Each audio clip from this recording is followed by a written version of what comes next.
Long before maps gave names to rivers, before borders cut the land into nations, before the world learned to count wonders, there was a place where the earth spoke in thunder and the sky answered with mist. The elders of Zimbabwe did not call it Victoria Falls. They called it Mosi-oa-Tunya, the smoke that thunders. And they did not call it a wonder. They called it a living spirit. This story begins in a small village near the great Zambezi River, where the water moved not like a river, but like a destiny already decided. In that village lived a young man named Tapiwa, whose name meant, "We have been given." Yet Tapiwa believed the land had taken more than it had given him. The soil was rich, but his harvest failed. The river was wide, but his nets came back empty. The sky rained blessings on the cliffs, but his roof still leaked. Every morning, Tapiwa woke to the distant roar of Mosi-oa-Tunya, a sound so deep it felt like the breathing of the earth itself. And every morning, he asked the same question in his heart. Why does the water fall with such power, while my life remains still? The elders warned the youth never to question the falls. They said the spirit of the water, Nyaminyami, the great river guardian, listened even when humans whispered. They said pride had drowned stronger men than hunger ever could, but hunger makes the mind brave or foolish. One evening, as the sun bled red into the Zambezi, Tapiwa sat with Gogo Maide, the oldest woman in the village. Her eyes were cloudy, but her voice carried centuries. "Gogo," Tapiwa said, "why does the spirit bless the rocks with endless water, but leaves the people begging?" Gogo Maide did not answer at first. She threw a handful of river sand into the fire and watched it hiss. "The falls are not water," she finally said. "They are a covenant." Tapiwa frowned. "A covenant between who?" "Between the land, the ancestors, and those who still remember how to listen." That night, Tapiwa dreamed. He stood at the edge of Mosi-oa-Tunya. The mist rose like white spirits climbing into the sky. From within the smoke came a voice, neither male nor female, neither young nor old. "You see power," the voice said, "but you do not see purpose." When Tapiwa woke, his mat was soaked as if mist had followed him into sleep.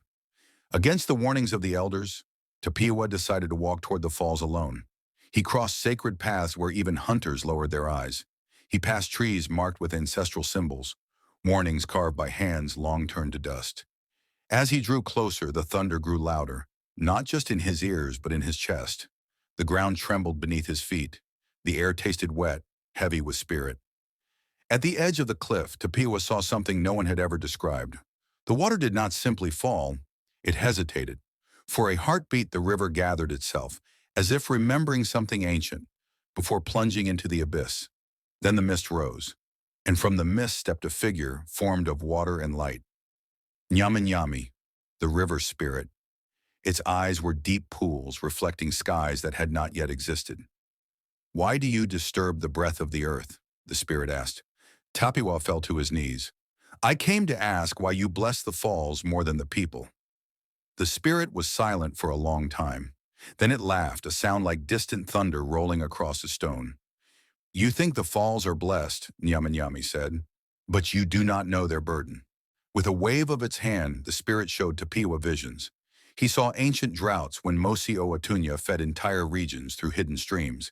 He saw travelers from distant lands arriving weak, then leaving healed in spirit.